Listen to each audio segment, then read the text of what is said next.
In this Q&A, we've got a question about a previous blog post from a long-time follower, Mike.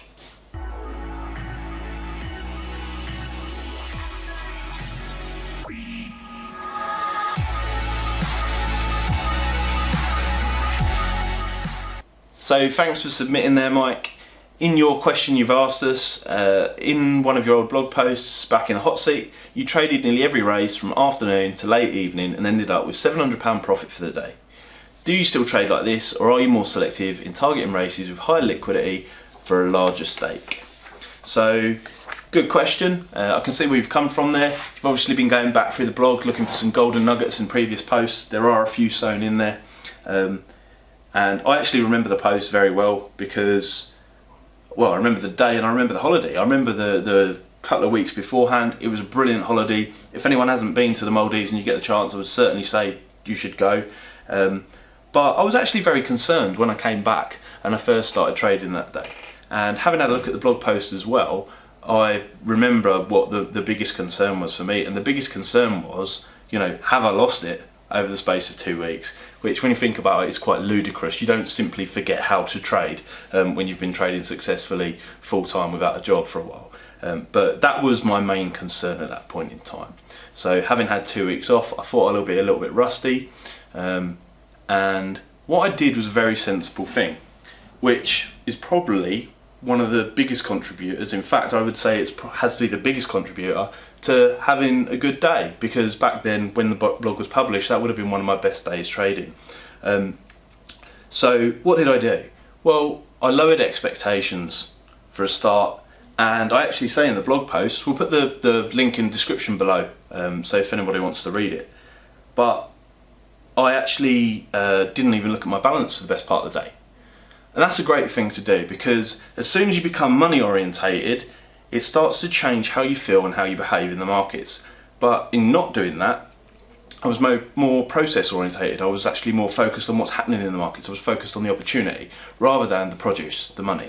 So I've probably said things like that before, but that in my own trading just goes to prove on that day how effective that can be.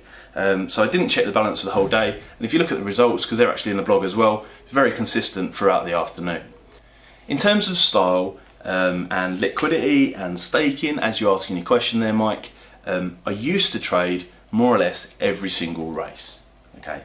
And now, no, you're quite right, I focus on the more important things to me to get the most money in the shortest time possible. I think that's just logical and that makes common sense. However, there's a little bit of back into that, if you like. So when I recorded that blog post, I didn't have other interests. I was literally trading day to day. I would get up, I would trade, I would go down the boozer early, I would sit in the beer garden, I would just trade again the next day, and I would book holidays, and I would blow a lot of money. And actually, that period of time, I wasted quite a lot of money. However, since then, things have changed. Life has matured somewhat. I have other interests. And, you know, to be quite honest with you, like I say, I focus on the things that are most important to me. I'm not going to sit there and make all these claims. I trade every single race, every weekend, all that kind of stuff, and don't see my children for the sake of what, you know, and then post up a couple of weeks later that I was actually abroad on them dates. It's ridiculous.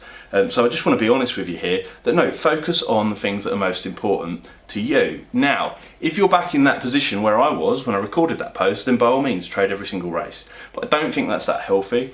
Other traders, Steve at the Pro Traders event not so long ago said that he felt he'd been addicted at points, and I certainly have too. When you're profiting and it's like you've got this cash machine in your spare room where you can just go and take some more money out, it becomes quite hard to get out of that room, which is not a healthy thing. But life's changed since then. You know, obviously now I have more of a business interest as well. We've got the website, we've got the community, that's obviously growing. There's lots of people in there taking courses, that kind of stuff, helping people out. So that takes up some of my time. I've got employees now, I've invested money in certain areas, there's other projects, there's all kinds of things going on.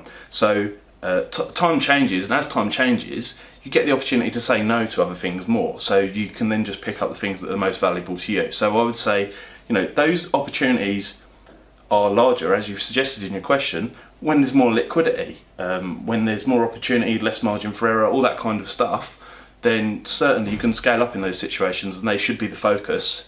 However, if you haven't got anything else to fill out that other time, which are a high priority, then by all means knock yourself out. Focus on your development and learning. So a quick question for you or anybody watching this video, drop it in the comments below. If you knew where you could, I mean assuming you're effective with your trading and you know what works for you best, would you spend 20% of your time where you certainly know you can make 80% of your money, or would you sit there faffing around saying that you're going to do 100% of the races and markets and opportunities?